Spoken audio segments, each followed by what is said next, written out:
As quoted by none other than the civil rights activist Mahatma Gandhi, the greatness of a nation and its moral progress can be judged by the way in which its animals are treated. While not everyone is an animal lover, I know that at least a few of you have visited an animal shelter before, whether you were looking for a lost pet or looking to add a new member to your family. You may remember kennels lined wall to wall with countless animals who were either brought in by owners who no longer wanted them or honest citizens turning in a pet they found on the street. Knowing the vast number of pets that animal shelters can house, try to fathom what it would be like if there was no facility to bring them to. Imagine a world where pets who are lost remain lost for much longer, and maybe forever. Imagine just how many more sweet dogs and cats would be hit by cars because there are simply too many wandering around. This topic is very dear to my heart because while living on a Navajo reservation as a child, I saw countless stray dogs running in packs, trying to live off the scraps thrown to them by random strangers. They never got very many handouts, but they were the sweetest creatures I had ever met. And I always told myself one day when I was old enough, I would go back to the reservation and round them all up in my pickup truck and take them back to my house where they would live with me forever.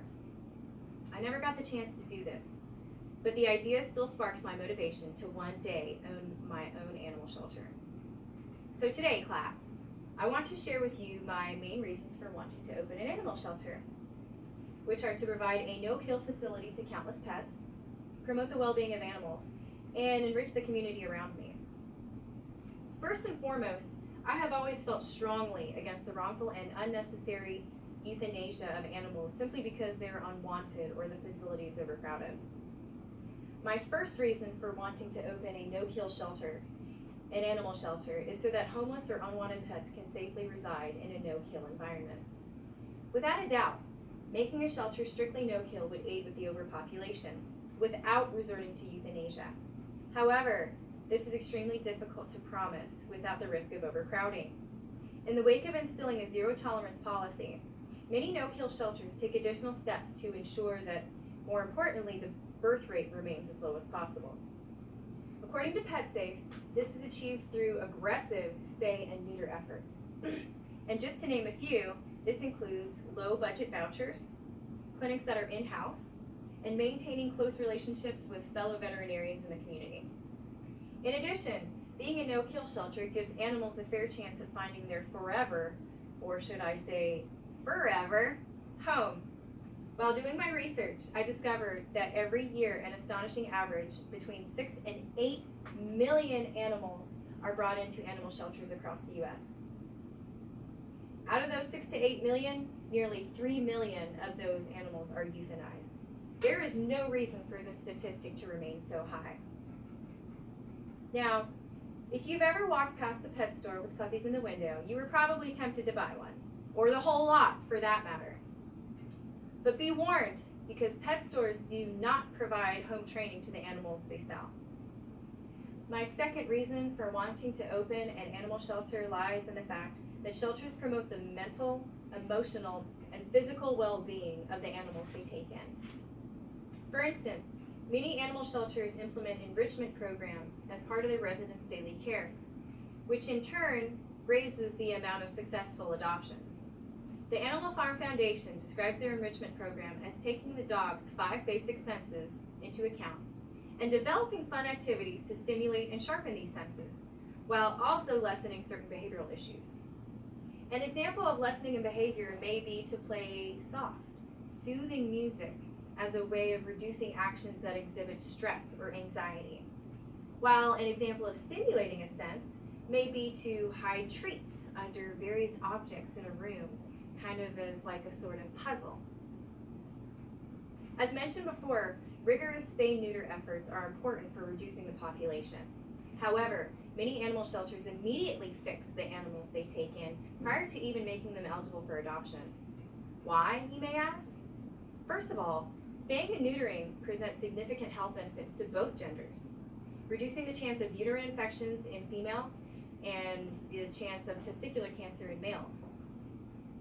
Females who are spayed will no longer go into heat, and neutered males tend to be less aggressive.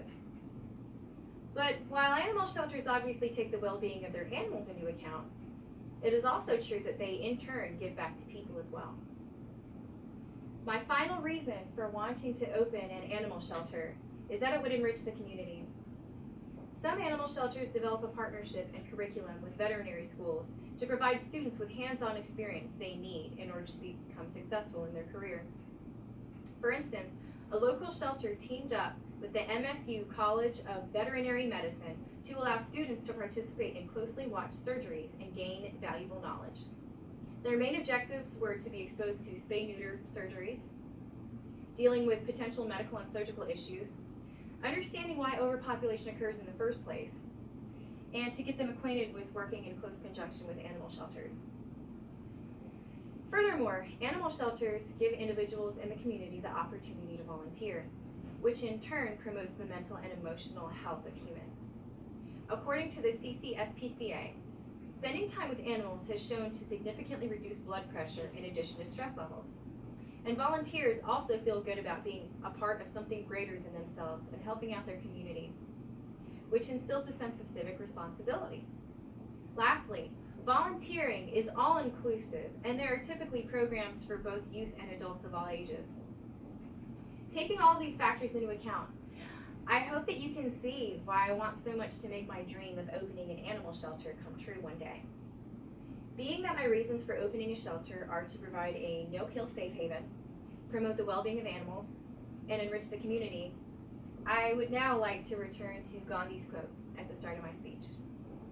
While his quote sends across a strong message in how our treatment of animals is crucial to our internal growth and progress, notice how Gandhi says animals, not just dogs or cats or birds, because all animals have the equal right to a happy and healthy life, and they all deserve to be treated with respect and love. And I hope to someday reflect that own sentiment in my own shelter, because at the end of the day, pets make life just a little bit better.